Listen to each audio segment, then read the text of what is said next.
Hello दोस्तों, कैसे हैं आप लोग। उम्मीद करते हैं कि दोस्तों इस वीडियो में साइंस प्रैक्टिस सेट पेपर देखने वाले हैं। यह वीडियो बीपीएससी ट्री 4.0 के लिए अत्यंत आवश्यक है, तो आप लोग लास्ट तक जरूर बने रहिएगा। इसमें टोटल क्वेश्चन आपको 40 देखने को मिलेगा, जो कि 40 अंक का होगा। ठीक है, 40 क्वेश्चन 40 अंक का होगा। इसके अलावा यदि आप मैथ, ठीक है, language qualifying paper, GK GS, ठीक है, GK GS reasoning practice set paper देखना चाहते हैं तो आप यूट्यूब पर सर्च करिए the competitive law BPSC teacher math classes या फिर जीके जीएस क्लासेस।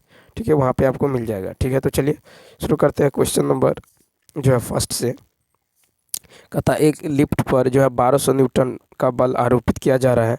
लिफ्ट का एक व्यक्ति सही द्रव्यमान जो है 80 kg है, तो लिफ्ट में उत्पन्न त्वरण है जब यह ऊपर की ओर जाता है। तो 111 में देखिए, तो यहाँ पे W बराबर कितना होगा, 1200 न्यूटन। ठीक, व्यक्ति सही द्रव्यमान M बराबर है 80 kg। ठीक है, M बराबर है 80 kg। ठीक, M बराबर ए निकालना है और G का मान कितना है, तो G लेंगे 10 मीटर पर सेकेंड स्क्वायर। ठीक है, तो ऊपर जाने के क्रम में देखिए, ऊपर जाने के क्रम में जो W बराबर क्या होता है, M इंटू जी प्लस ए, M इंटू जी प्लस ए, यानी 1200 बराबर 80 इंटू 10 प्लस ए। ठीक है, ये हो जाएगा आपको 0 से 0 कट जाएगा, 15 बराबर 10 प्लस ए, तो ए बराबर कितना हो जाएगा 5 मीटर पर सेकेंड स्क्वायर। यानी इसका जो राइट आंसर हो जाएगा ये हो जाएगा तीसरा ऑप्शन। नेक्स्ट क्वेश्चन देखिए, फिर है कि किसी पिंड का जड़त्व आघूर्ण कार्यरत होता है जब यह घूर्णन गति में है। ठीक है, तो देखिए मोमेंट ऑफ इनर्शिया यानी जड़त्व आघूर्ण जो है घूर्णन करती हुई वस्तु में कार्यरत होता है। ठीक है, तो जड़त्व आघूर्ण क्या होता है, जड़त्व आघूर्ण जो है घूर्णन करती हुई वस्तु में कार्यरत होता है। यदि किसी वस्तु सीधी रेखा में गति करती है तो इसे रेखीय गति कहा जाता है। तो किसी पिंड का जड़त्व आघूर्ण कार्यरत होता है जब यह घूर्णन गति में है। नेक्स्ट, फिर है कि आसमान की ओर फेंका गया पत्थर पृथ्वी की ओर जो है वापस क्यों आता है। तो 113 का दूसरा ऑप्शन, एक बल होता है जो इस भूमि की ओर खींचता है। ऊपर की ओर फेंकी गई वस्तु के नीचे आने का एकमात्र का जो कारण है यह गुरुत्व बल है जो पृथ्वी के द्वारा लगाया जाता है। पृथ्वी अपनी ओर गुरुत्व बल से किसी वस्तु को जो है आकर्षित करती है। पृथ्वी पर गुरुत्व बल 9.8 मीटर पर सेकेंड होता है। पृथ्वी का यह गुरुत्व बल पृथ्वी से 12 से 15 किलोमीटर की ऊंचाई तक होता है। 113। नेक्स्ट क्वेश्चन देखिए, फिर कि पानी के किसी द्रव्यमान को 0 डिग्री से 10 डिग्री से तक जो है गर्म करने से उसका आयतन में क्या होता है। तो तीसरा ऑप्शन, यानी घटने के बाद वृद्धि होने लगती है। ठीक है, घटने के बाद वृद्धि होने लगती है। अधिकांश द्रवों को गर्म करने पर उसके आयतन में वृद्धि परंतु घनत्व में कमी होती है। लेकिन पानी का प्रवाह 0 डिग्री सेल्सियस से 4 डिग्री सेल्सियस तक के बीच ठीक उल्टा होता है। यदि किसी बर्तन में पानी को लेकर गर्म किया जाए तो 0 डिग्री सेल्सियस से 4 डिग्री सेल्सियस तक आयतन घटता है एवं घनत्व बढ़ता है। तब पानी को 0 डिग्री सेल्सियस से 10 डिग्री सेल्सियस तक गर्म करने पर इसका आयतन पहले घटता है फिर बढ़ता है। ठीक है, तो घटने के बाद जो है क्या होता है, वृद्धि। नेक्स्ट, फिर हमारे शरीर पर वायुमंडल का दाब बहुत होते हुए भी उसे महसूस नहीं कर पाते हैं। क्योंकि तीसरा ऑप्शन देखिए, क्योंकि हमारे शरीर में रक्त का दाब वायुमंडलीय दाब से कुछ अधिक है। ठीक है, तो रक्त का दाब वायुमंडलीय दाब से अधिक है। रक्त का जो दाब है वह वायुमंडलीय दाब से अधिक है, इसलिए हमारा शरीर वायुमंडलीय दाब को सहन कर पाता है। ठीक है, सामान्य मनुष्य का रक्त दाब 80 से 120 डेसिबल तक होता है। वायुमंडलीय दाब का मान 30 से 40 डेसिबल होता है। ठीक है, नेक्स्ट देखिए, कहता धारा रेखीय प्रवाह किसके साथ जो है द्रवों के लिए समान रूप से अधिक होता है। तो ये होगा तीसरा ऑप्शन, निम्न घनत्व एवं उच्च श्यानता। तो स्ट्रीम लाइन फ्लो धारा रेखीय प्रवाह निम्न घनत्व और उच्च श्यानता वाले द्रवों के लिए समान रूप से अधिक होता है। श्यानता तरल के परतों के बीच लगने वाला घर्षण बल है। श्यानता तरल के परतों के गति का विरोध करती है। 117 नंबर है।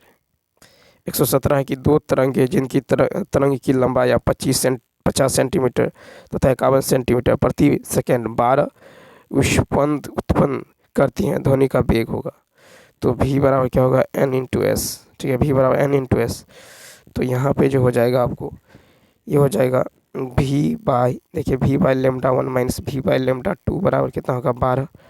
ठीक, या फिर ये कहें कि v into 1 by 0.50 minus 1 by 0.51 equal to 12। ठीक, तो यहाँ से v का मान निकल जाएगा 306 मीटर पर सेकेंड, ए ऑप्शन। तो v का मान निकल जाएगा 306 मीटर पर सेकेंड। ठीक है, अब चलिए देखते हैं नेक्स्ट क्वेश्चन।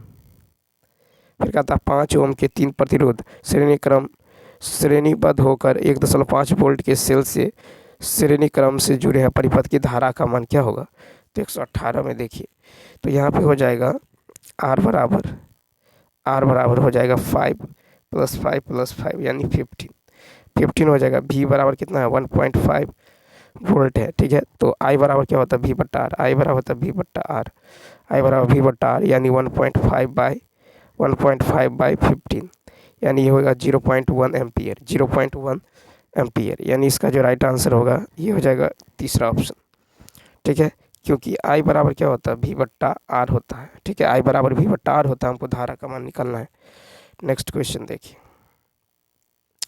कहता है एक रॉकेट को जमीन से चांद की ओर जो है जलाकर फेंका जाता है, इससे संबंधित कौन सा कथन सही है।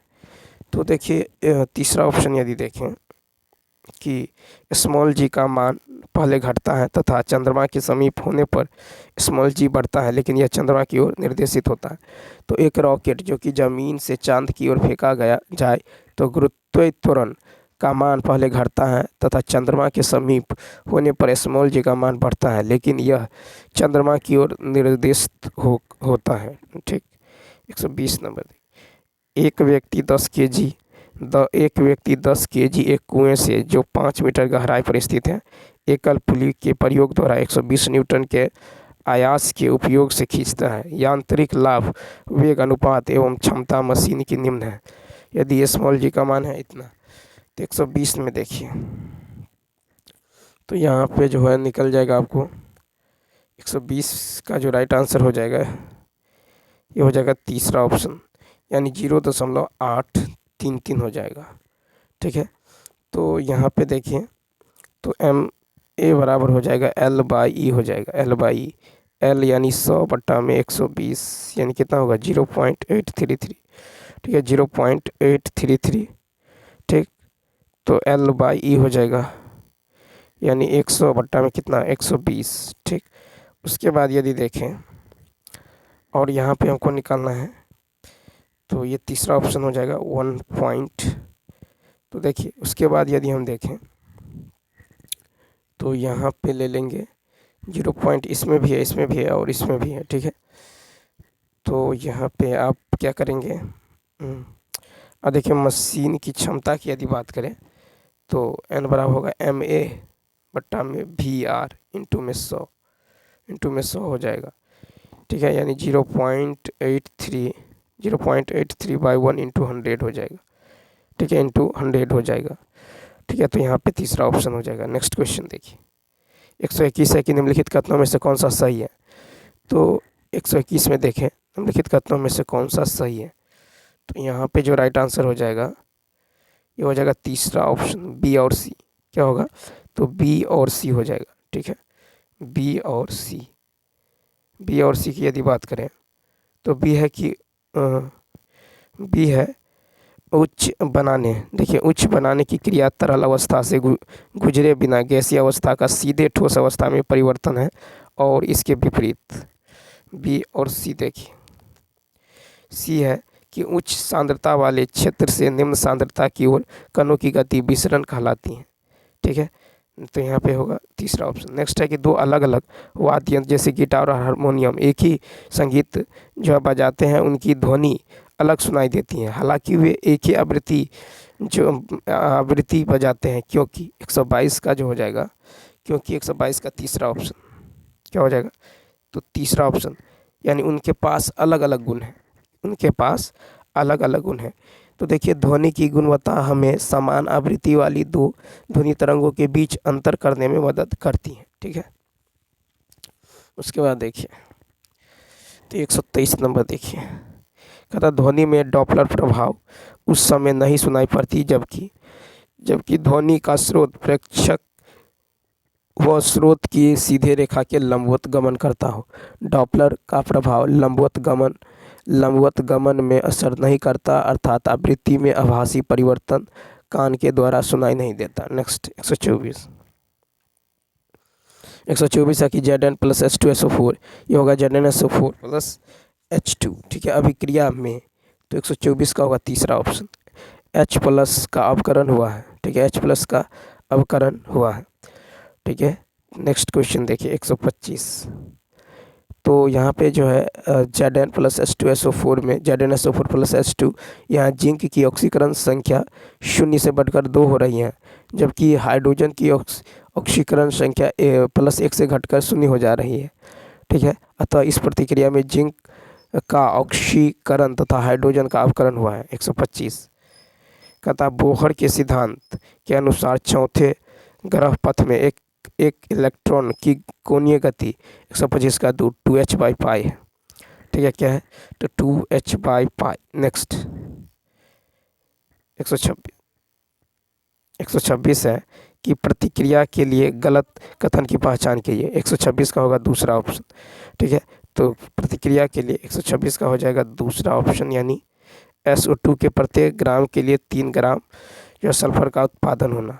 तो ये यहाँ पे क्या है, गलत है। ठीक है, तो यहाँ पे देखिए 96 ग्राम सल्फर का जो उत्पादन 64 ग्राम SO2 से होता है। ठीक है, तो 3 ग्राम सल्फर का उत्पादन SO2 के 64/96 गुने 3 ग्राम यानी 2 ग्राम से होता है। नेक्स्ट कहता दिए गए मिश्रण के घटक को अलग करने के लिए निम्नलिखित में से कौन सी सही विधियां नहीं है। 127 का देखिए सही विधियां नहीं है। 127 का 2 केवल बी। ठीक है, यानी क्रोमेटोग्राफी द्वारा संयंत्र वर्णक। तो देखिए फनल को अलग करके एसिटिक एसिड और जल का मिश्रण दिए गए मिश्रण के घटकों को अलग करने की सही विधि है। 128 देखिए आजकल पेट्रोल में शीशा नहीं मिलाया जाता, यह इसलिए कि 128 का 2 शीशा सहित पेट्रोल प्रदूषण नहीं फैलाता है। ठीक है, तो शीशा वायु से मिलकर लेड ऑक्साइड बनाता है जो जहरीला बनाता है, जो जहरीला प्रदूषण है और हमारे तंत्रिका तंत्र को प्रभावित करता है। इसलिए पेट्रोल में शीशा नहीं जो है मिलाते हैं। पहले शीशा का प्रयोग ईंधन के जो है अपस्फोटन को कम करने के लिए होता था। नेक्स्ट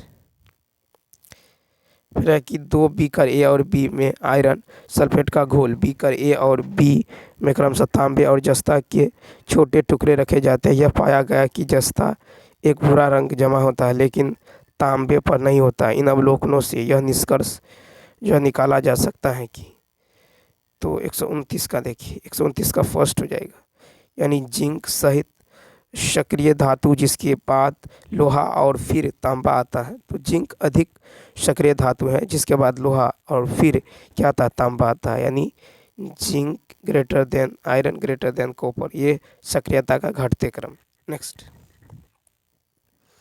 फिर देखिए 130 है कि सल्फर पाउडर को एक जो है स्पेचुला पर गर्म किया जाता है। नम नीले और लाल लिटमस पेपर दोनों का एक टुकड़ा एक एक करके गर्म करने के दौरान निकलने वाली गैस के पास होता है। नम लिटमस पेपर पर गैस की क्रिया होगी। तो 130 का दूसरा ऑप्शन क्या हो जाएगा, तो नीला लिटमस पथ लाल हो जाएगा। ठीक है, तो एक SO2 गैस के निकट आने पर नीला लिटमस पथ क्या हो जाता है, लाल हो जाता है। S+O2 ये SO2 बनाता है। SO2 की प्रकृति अम्लीय होती है।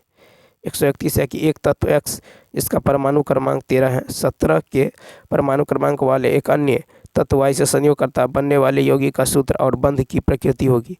131 का फर्स्ट XY3। ठीक है, तो 131 का जो हो जाएगा ये फर्स्ट हो जाएगा, XY3 हो जाएगा। तो देखिए ये यौगिक XY3 बनने के लिए संयोजित होते हैं। बंधन की प्रकृति आयनिक होती है। ठीक है, आयनिक होती है। उसके बाद यदि देखें क्वेश्चन नंबर 132 कहता निम्नलिखित कथनों में से सही विकल्प का चयन करें। 132 का देखिए सही विकल्प का यदि चयन करना है तो यहाँ पे हो जाएगा विकल्प तीसरा ऑप्शन सी और डी। ठीक है, 132 का हो जाएगा सी और डी। 132 का हो जाएगा, यानी 20, देखिए ये हो जाएगा आपको 20 कैल्शियम 40 या 40 कैल्शियम 20 और 18 AR 40 आर्गन एक दूसरे के संभारिक हैं। और देखिए यहाँ पे हो जाएगा आपको डी ऑप्शन। फिर 20 कैल्शियम 40 8O16 बनाने के लिए प्रतिक्रिया करता है, जिसका जलीय घोल चूने के पानी के रूप में जो है जाना जाता है। इस तरह 132 का हो जाएगा तीसरा ऑप्शन। ठीक है, क्या हो जाएगा तीसरा ऑप्शन। तो संभारिकों का परमाणु भार समान और परमाणु क्रमांक भिन्न होता है। कार्बन और ऑक्सीजन संयोजक बंध न बनाते हैं। कैल्शियम और आर्गन एक दूसरे के संभारिक हैं क्योंकि उनके परमाणु क्रमांक भिन्न होते हैं, लेकिन द्रव्यमान संख्या समान होती है। नेक्स्ट कहता है एक गैस में सारे अंडे जैसे गंध है, वह K-4 बिलियन को रंगीन परंतु अम्लीय K2Cr2O7 बिलियन को हरा कर देती हैं गैस है। 133 का होगा तीसरा H2S। तो देखिए H2S गैस ज्वालामुखी से निकलने वाली गैसों में उपस्थित रहता है। इसमें सारे अंडे जैसे गंध होती हैं। वो यह जो है K-4 बिलियन को रंगीन परंतु अम्लीय K2Cr2O7 बिलियन को जो है हरा कर देती हैं। 134 देखिए 134 होगा कि दूध का दही में परिवर्तन। 134 का तीसरा ऑप्शन एक रासायनिक और अनुत्क्रमणीय परिवर्तन है। तो दही जमना एक रासायनिक परिवर्तन है क्योंकि एक नया इसमें पदार्थ लैक्टिक एसिड बनता है। ठीक है, बनने वाला दही का मूल पदार्थ से अलग स्वाद होता है। साथ ही एक बार दही बन जाने के बाद उससे दोबारा दूध नहीं प्राप्त किया जा सकता। यह एक अपरिवर्तनीय परिवर्तन है। ठीक है, नेक्स्ट 135। तो यह एक रासायनिक और अनुत्क्रमणीय परिवर्तन। 135 है कि एक्स और वाई यदि एक्स और वाई तत्व हैं और संयोजन कर यौगिक Z बनाते हैं तब निम्नलिखित में से कौन सा कथन सत्य नहीं है। 135 का फर्स्ट, एक्स और वाई के परमाणु एक समान है। एक्स और वाई के पद जो है समान जो है नहीं होने चाहिए। ठीक है, समान नहीं होने चाहिए एक्स और वाई। तो यहाँ पे है कि एक्स और वाई के परमाणु एक समान है। इसमें कहता है गलत कथन, तो सत्य नहीं है फर्स्ट ऑप्शन। अब देखिए 136, प्लाज्मा झिल्ली फेफड़ों की कोशिकाओं की सीमा बनाती है। निम्नलिखित में से कौन सा कथन प्लाज्मा के लिए सही है। 136 का देखिए, तो प्लाज्मा के लिए सही है तीसरा ऑप्शन BCD। ठीक है, यानी पानी प्लाज्मा झिल्ली में परासरण द्वारा प्रवाहित होता है। O2 CO2 विसरण द्वारा प्लाज्मा झिल्ली को पार करते हैं। Na+ के प्लस आयन जो है विसरण द्वारा प्लाज्मा झिल्ली को पास करते हैं। ठीक, पास करते हैं। नेक्स्ट फिर है कि यूकैरियोटिक कोशिकाओं में कई झिल्लीबद्ध उपकोशिकीय संरचनाएं होती हैं जिन्हें ऑर्गेनल कहा जाता है। रिक्तिका एक ऐसा अंग है जो जानवरों और पौधों की कोशिकाओं दोनों में पाया जाता है। रिक्तिका के लिए निम्नलिखित में कौन सा कथन सत्य है।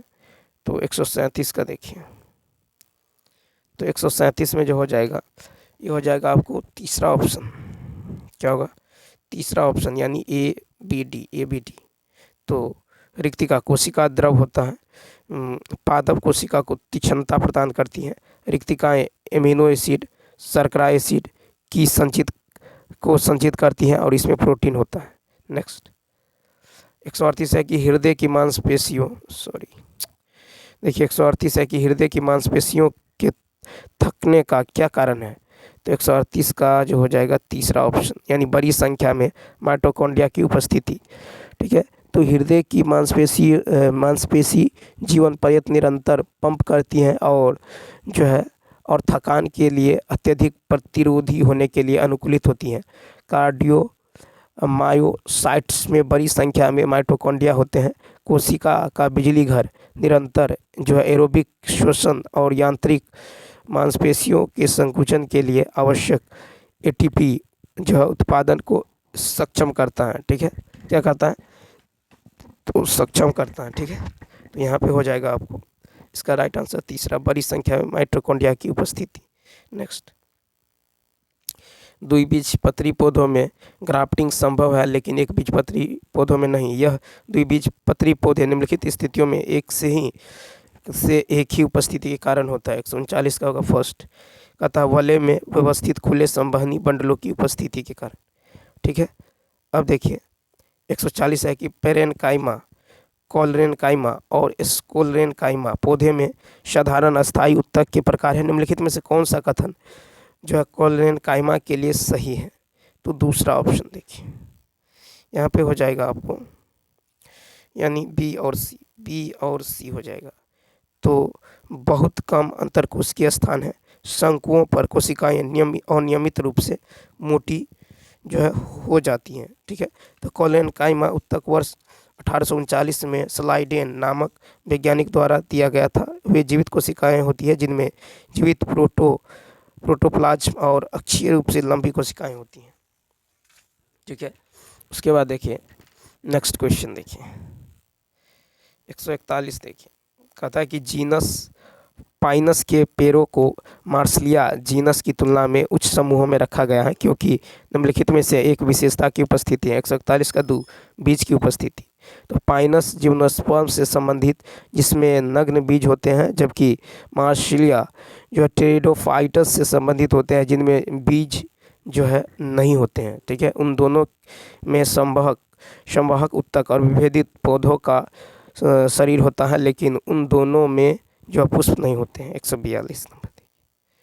निम्नलिखित में से कौन सा जीवाश्म में सबसे अच्छी तरह से सुरक्षित रहता है? तो परागकण जीवाश्म में अच्छी तरह से सुरक्षित रहता है।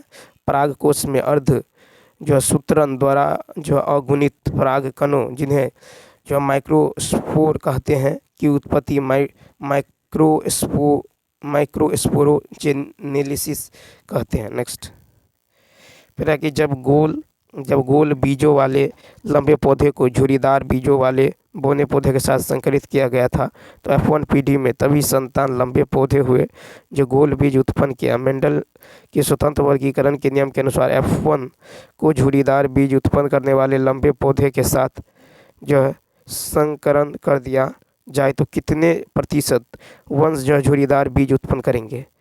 तो 143 का देखिए, ये हो जाएगा तीसरा ऑप्शन यानी 50। नेक्स्ट देखिए, यदि पृथ्वी के वायुमंडल में कार्बन डाइऑक्साइड अनुपस्थित हो तो पृथ्वी का क्या होगा? तो देखिए 144 का हो जाएगा तीसरा ऑप्शन, पृथ्वी जीवन से रहित होगी। ठीक है, तो कार्बन डाइऑक्साइड में कार्बन जो एक ग्रीन हाउस गैस है जो पृथ्वी पर ऊष्मा बढ़ाने का कार्य करती है। यह पृथ्वी को ऊर्जा धारण करने में मदद करता है और यह सूर्य से प्राप्त करता है, इसलिए यह सभी जो है वापस अंतरिक्ष में नहीं जाता। यदि यह कार्बन डाइऑक्साइड नहीं होता तो पृथ्वी जीवन से रहित होती। नेक्स्ट, फिर निम्नलिखित आकृति भोजन के पिरामिड में ऊर्जा प्रवाह को दर्शाती है। यदि इस पारिस्थितिकी तंत्र को तृतीयक उपभोक्ता के लिए उपलब्ध ऊर्जा जो है इतना किलो कैलोरी की अंततः कितनी ऊर्जा प्राप्त होती है? तो 145 का देखिए, तो 145 में देखें तो यहाँ पे देखिए दूसरा ऑप्शन यानी 1 किलो कैलोरी।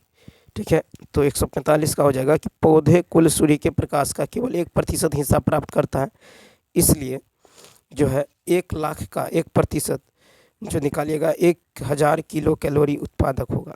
ठीक है, तो यहाँ पे हो जाएगा 1000 किलो कैलोरी। ठीक है, तो दूसरा ऑप्शन में देखिए यहाँ पे हो जाएगा सेकंड ऑप्शन। नेक्स्ट क्वेश्चन देखिए, फिर है कि फलने वाले पौधों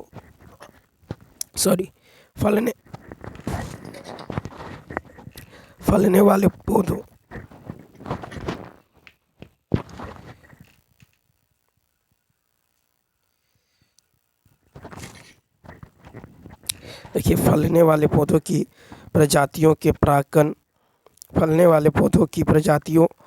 के जो परागकण मादा फूल पर परागकण द्वारा जमा किए जाते हैं। यद्यपि मादा फूल निषेचित नहीं होता है, निम्नलिखित में से कौन सा अवलोकन सत्य है?